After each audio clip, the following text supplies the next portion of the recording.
ರಾಜ್ಯ ಸರ್ಕಾರ ಪಂಚ ಗ್ಯಾರಂಟಿಯಲ್ಲಿ 2 ಗ್ಯಾರಂಟಿಗೆ ಮೇಜರ್ ಸರ್ಜರಿ ಮಾಡಿದ್ದು ಸೂಕ್ತ ದಾಖಲೆಗಳ ಜೊತೆಗೆ ಮತ್ತೆ ಅರ್ಜಿ ಸಲ್ಲಿಸೋದಕ್ಕೆ ಸೂಚನೆ ಕೊಟ್ಟಿದೆ. ಗೃಹಲಕ್ಷ್ಮಿ ಯೋಜನೆಯಡಿ 100 ಕೋಟಿ ರೂಪಾಯಿಗೂ ಹೆಚ್ಚು ದುರ್ಬಳಕೆ ಆಗಿದೆ. ಗೃಹಜ್ಯೋತಿ ಯೋಜನೆಯಲ್ಲೂ ಈ ರೀತಿ ಸೋರಿಕೆ ತಡೆಗೆ ಸರ್ಕಾರ ಮುಂದಾಗಿದೆ. ಈ ಬೆನ್ನಲ್ಲೇ ಗ್ಯಾರಂಟಿ ಯೋಜನೆ ಫಲಾನುಭವಿಗಳು ಸರ್ಕಾರದ ವಿರುದ್ಧ ಆಕ್ರೋಶವನ್ನು ಹೊರಹಾಕಿದ್ದಾರೆ. ಮೊದಲ ಬಾರಿ ಅರ್ಜಿ ಹಾಕುವಾಗ ಸಾಕಷ್ಟು ಸಮಸ್ಯೆಗಳನ್ನು ಎದುರಿಸಿದ್ವಿ. ಅನಧಿಕೃತ ಫಲಾನುಭವಿಗಳನ್ನು ಕೈಬಿಟ್ಟು ಅರ್ಹರನ್ನ ಮುಂದುವರೆಸಲಿ. ಈ ರೀತಿ ಪದೇ ಪದೇ ಅರ್ಜಿ ಹಾಕಿ ನಮಗೆ ತೊಂದರೆ ಆಗುತ್ತೆ ಅಂತ ಆಕ್ಷೇಪವನ್ನು ವ್ಯಕ್ತಪಡಿಸಿದ್ದಾರೆ.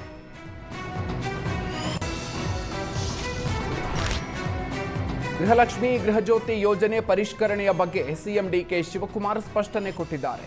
ಗೃಹಲಕ್ಷ್ಮಿ ಗೃಹಜ್ಯೋತಿ ಸೇರಿ ಯಾವುದೇ ಗ್ಯಾರಂಟಿ ನಿಲ್ಲೋದಿಲ್ಲ. ಗ್ಯಾರಂಟಿ ಯೋಜನೆ ಕಾಂಗ್ರೆಸ್ ಸರ್ಕಾರದ ಹೆಮ್ಮೆಯ ಯೋಜನೆಗಳು. ವಿಪಕ್ಷಗಳು ಹಬ್ಬಿಸ್ತಾ ಇರುವ ಸುಳ್ಳು ಸುದ್ದಿಗಳಿಗೆ ಜನ ಕಿವಿಗೊಡಬಾರದು ಅಂತ ಸಿಎಂ ಹೇಳಿದ್ದಾರೆ. ಕೆಲವರು ಸತ್ತವರ ಹೆಸರಿನಲ್ಲಿ ನಕಲಿ ದಾಖಲೆಗಳನ್ನು ಸೃಷ್ಟಿಸ್ತಾ ಇದ್ದಾರೆ. ಅಕೌಂಟ್ ತೆರೆದು ಯೋಜನೆಯ ಲಾಭ ಪಡಿತಾ ಇದ್ದಾರೆ.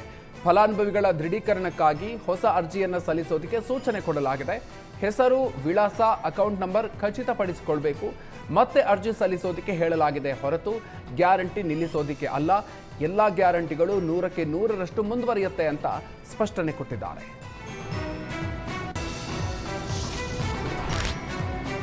ಗೃಹಲಕ್ಷ್ಮಿ ಹಾಗೂ ಗೃಹಜ್ಯೋತಿ ಯೋಜನೆಗೆ ಮತ್ತೊಮ್ಮೆ ಅರ್ಜಿ ಸಲ್ಲಿಸೋದಕ್ಕೆ ಸರ್ಕಾರ ಸೂಚನೆ ಕೊಟ್ಟಿದೆ.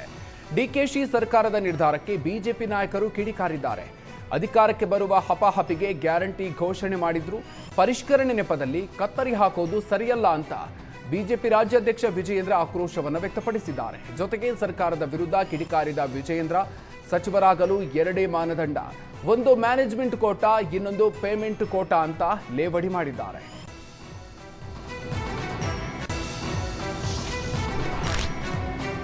ವಿವಾದದ ನಡುವೆ ಬಿಡದಿ ಟೌನ್ಶಿಪ್ ಯೋಜನೆಯ ಭೂ ಸ್ವಾಧೀನಕ್ಕೆ ರಾಜ್ಯ ಸರ್ಕಾರ ಅಂತಿಮ ಅಧಿಸೂಚನೆ ಹೊರಡಿಸಿದೆ.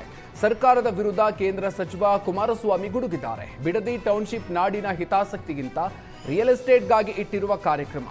ಇದು ಕುಮಾರಸ್ವಾಮಿ ಅವರ ಕೂಸು ಅಂತ ಸಿಎಂ ಹೇಳ್ತಿದ್ದಾರೆ. 2006ರಲ್ಲಿ 2026ಯಲ್ಲಿ 20 ವರ್ಷದಲ್ಲಿ ಎಷ್ಟು ಅಭಿವೃದ್ಧಿಯಾಗಿದೆ. ಯಾವುದೇ ಯೋಜನೆಯ ಮುನ್ನ ರೈತರು ಪರಿಸ್ಥಿತಿಯ ಬಗ್ಗೆ ಕೂಡ ಯೋಚನೆ ಮಾಡಬೇಕು ಅಂತ ಗುಡುಗಿದ್ದಾರೆ. ನಾನು ಟೌನ್ಶಿಪ್ ಮಾಡೋದಕ್ಕೆ ಮುಂದಾದಾಗ ಇವರೇನು ಮಾಡಿದ್ರು? ಎಚ್.ಕೆ. ಪಾಟೀಲ್ ಅಧ್ಯಕ್ಷತೆಯಲ್ಲಿ ಕಮಿಟಿ ಮಾಡಿ ಕುಮಾರಸ್ವಾಮಿ ದುಡ್ಡು ಹೊಡೆಯೋಕೆ ಮಾಡಿದ್ದಾರೆ ಅಂತ ವಿರೋಧ ಮಾಡಿದ್ರು. ಅವತ್ತು ಯಾಕೆ ಮಾಡಿದ್ರಿ ಅಂತ ಕಾಂಗ್ರೆಸ್ ವಿರುದ್ಧ ಕಿಡಿಕಾರಿದ್ರು.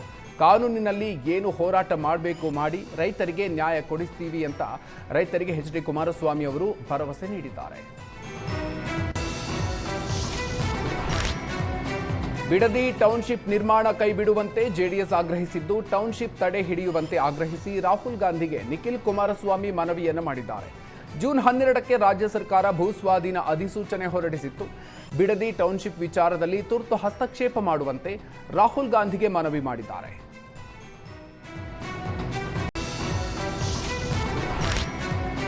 ಸರ್ಕಾರಿ ಆಸ್ಪತ್ರೆ ಮೇಲಾಧಿಕಾರಿ ಮಹಿಳಾ ಸಿಬ್ಬಂದಿಗೆ ಲೈಂಗಿಕ ಕಿರುಕುಳ ನೀಡಿದ್ದ ಆರೋಪ ಕೇಳಿಬಂದಿದೆ. ದಕ್ಷಿಣ ಕನ್ನಡ ಜಿಲ್ಲೆಯ ಬೆಳ್ತಂಗಡಿ ತಾಲೂಕಿನ ಸರ್ಕಾರಿ ಆಸ್ಪತ್ರೆಯಲ್ಲಿ ಘಟನೆಯಾಗಿದೆ. ಔಷಧ ಉಗ್ರಾಣ ವಿಭಾಗದ ಮುಖ್ಯಸ್ಥ ಚಂದ್ರಶೇಖರ್ ವಿರುದ್ಧ ಈ ಆರೋಪ ಕೇಳಿಬಂದಿರೋದು. ಗುತ್ತಿಗೆ ಆಧಾರದ ಮಹಿಳಾ ಸಿಬ್ಬಂದಿಗೆ ಪದೇ ಪದೇ ಲೈಂಗಿಕ ಕಿರುಕುಳ ನೀಡ್ತಾ ಇದ್ದಂತೆ. ಹೊರಗಡೆ ಹೇಳಿದ್ರೆ ಕೆಲಸದಿಂದ ವಜಾ ಮಾಡೋ ಬೆದರಿಕೆ ಹಾಕಿದ್ರಂತೆ. ಅಧಿಕಾರಿ ಚಂದ್ರಶೇಖರ್ ಕಿರುಕುಳಕ್ಕೆ ಬೇಸತ್ತು ಮಹಿಳಾ ಸಿಬ್ಬಂದಿ ರಾಜೀನಾಮೆಯನ್ನು ನೀಡಿದ್ದಾರೆ. ಬಳಿಕ ಬೆಳ್ತಂಗಡಿ ಠಾಣೆಗೆ ಸಂತ್ರಸ್ತೆ ದೂರು ಕೊಟ್ಟಿದ್ದಾರೆ.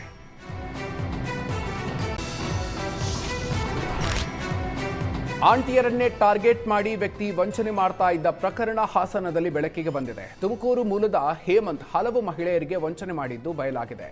ವಿವಾಹಿತ ವಿಚ್ಛೇದಿತ ಮಹಿಳೆಯರಿಗೆ ಪ್ರೀತಿಸೋ ನಾಟಕವಾಡಿ ಮದುವೆಯಾಗೋ ಆಸೆ ತೋರಿಸಿ ದೋಖಾ ಎಸಗಿದ್ದಾನೆ. ಸಿವಿಲ್ ಇಂಜಿನಿಯರ್ ಅಂತ ಹೇಳಿ ಹೇಮಂತ್ ವಂಚನೆ ಎಸಗಿದ್ದಾನೆ. ಫೇಸ್ಬುಕ್ ಮೂಲಕ ಆರೋಪಿ ಹೇಮಂತ್ ಹಾಸನದ ಮಹಿಳೆಗೆ ಬಲೆ ಬೀಸಿದ್ದ. ಜೀವನ ಕೊಡೋದಾಗಿ ನಂಬಿಸಿ ತಾಳಿ ಕಟ್ಟಿ ನಂತರ ಹಣ ಕದ್ದು ಎಸ್ಕೇಪ್ ಆಗಿದ್ದಾನೆ. ವಂಚಕನ ವಿರುದ್ಧ ಮಹಿಳೆ ಪೆನ್ಷನ್ ಮೊಹಲ್ಲಾ ಠಾಣೆಗೆ ದೂರನ್ನ ಕೊಟ್ಟಿದ್ದಾರೆ. ಹಲವು ಮಹಿಳೆಯರ ಜೊತೆಗೆ ಹೇಮಂತ್ ಇರೋ ಫೋಟೋ ವೈರಲ್ ಆಗಿದೆ. ಕೆಲ ಮಹಿಳೆಯರ ಜೊತೆಗೆ ಅಕ್ರಮ ಸಂಬಂಧ ಹೊಂದಿ ಹಣ ಕಿತ್ತು ಪರಾರಿಯಾಗಿದ್ದಾನೆ. ಸದ್ಯ ಪೊಲೀಸರು ವಂಚಕನ ಬಂಧನಕ್ಕೆ ಬಲೆ ಬೀಸಿದ್ದಾರೆ.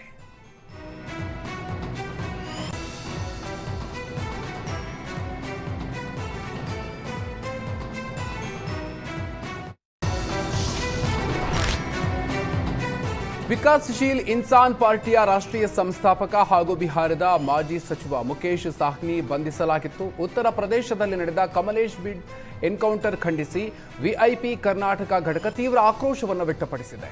ಈ ಬಗ್ಗೆ ವಿಐಪಿ ರಾಜ್ಯಾಧ್ಯಕ್ಷ ಮೋಹನ್ ಕುಮಾರ್ ಬಿಕೆ ಮಾತನಾಡಿ, ಉತ್ತರ ಪ್ರದೇಶದ ಬಿಜೆಪಿ ಸರ್ಕಾರದ ಗೂಂಡಾಗಿರಿ ಮತ್ತು ನ್ಯಾಯಾಂಗ ವ್ಯವಸ್ಥೆಯ ವೈಫಲ್ಯದ ವಿರುದ್ಧ ತೀವ್ರ ವಾಗ್ದಾಳಿಯನ್ನು ನಡೆಸಿದರು. ಉತ್ತರ ಪ್ರದೇಶದಲ್ಲಿ ಪ್ರಜಾಪ್ರಭುತ್ವದ ಕಗ್ಗೊಲೆಯಾಗ್ತಾ ಇದ್ದು, ನಮ್ಮ ರಾಷ್ಟ್ರೀಯ ನಾಯಕರನ್ನ ಅಕ್ರಮವಾಗಿ ಬಂಧಿಸಲಾಗಿದೆ. ಕಮಲೇಶ್ ಬಿಂಡ್ ಅವರನ್ನ ಎನ್ಕೌಂಟರ್ ಮಾಡಿದ್ದಾರೆ. ಯಾರಾದರೂ ತಪ್ಪು ಮಾಡಿದ್ರೆ ಅವರನ್ನ ನ್ಯಾಯಾಲಯದ ಮುಂದೆ ಹಾಜರುಪಡಿಸಬೇಕು. ಆದರೆ ಅಲ್ಲಿ ನ್ಯಾಯಾಲಯದ ಬಾಗಿಲು ಮುಚ್ಚಿ ಪೊಲೀಸರ ಮೂಲಕವೇ ಗುಂಡಿಕ್ಕಿ ಕೊಲ್ಲುವ ಸರ್ವಾಧಿಕಾರ ನಡೆಯುತ್ತಿದೆ ಅಂತ ಆಕ್ರೋಶವನ್ನು ವ್ಯಕ್ತಪಡಿಸಿದರು. ಜೊತೆಗೆ ಮುಂದಿನ ದಿನಗಳಲ್ಲಿ ನರೇಂದ್ರ ಮೋದಿ ಹಾಗೂ ಯೋಗಿ ಆದಿತ್ಯನಾಥ್ ವಿರುದ್ಧ ಬೃಹತ್ ಮಟ್ಟದ ಹೋರಾಟವನ್ನು ಹಮ್ಮಿಕೊಳ್ಳಲಾಗುವುದು ಅಂತ ಕೇಂದ್ರ ಸರ್ಕಾರಕ್ಕೆ ನೇರ ಎಚ್ಚರಿಕೆಯನ್ನು ನೀಡಿದರು. ಸುದ್ದಿಗೋಷ್ಠಿಯಲ್ಲಿ ವಿಐಪಿ ಪಕ್ಷದ ಪ್ರಧಾನ ಕಾರ್ಯದರ್ಶಿ ಪ್ರಶಾಂತ್ ಎಎಚ್ ಉಪಸ್ಥಿತರಿದ್ದರು.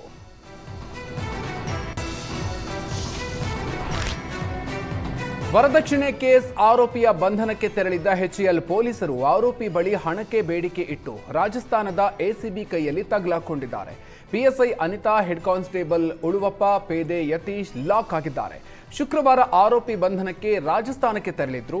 ಈ ವೇಳೆ ಆರೋಪಿ ಬಳಿ 2 ಲಕ್ಷಕ್ಕೆ ಎಚ್ಎಎಲ್ ಪೊಲೀಸರು ಬೇಡಿಕೆ ಇಟ್ಟಿದ್ರು. ಆರೋಪಿಗಳಿಂದ 40,000 ಹಣ ಪಡೆಯುವಾಗ ಎಸಿಬಿ ಅಧಿಕಾರಿಗಳಿಗೆ ಸಿಕ್ಕಿಬಿದ್ದಿದ್ದಾರೆ. ಎಸಿಬಿಯ ಎಎಸ್ಪಿ ಭೂಪೇಂದ್ರ ಚೌಧರಿ ನೇತೃತ್ವದಲ್ಲಿ ಕಾರ್ಯಾಚರಣೆಯನ್ನು ನಡೆಸಲಾಗಿದೆ.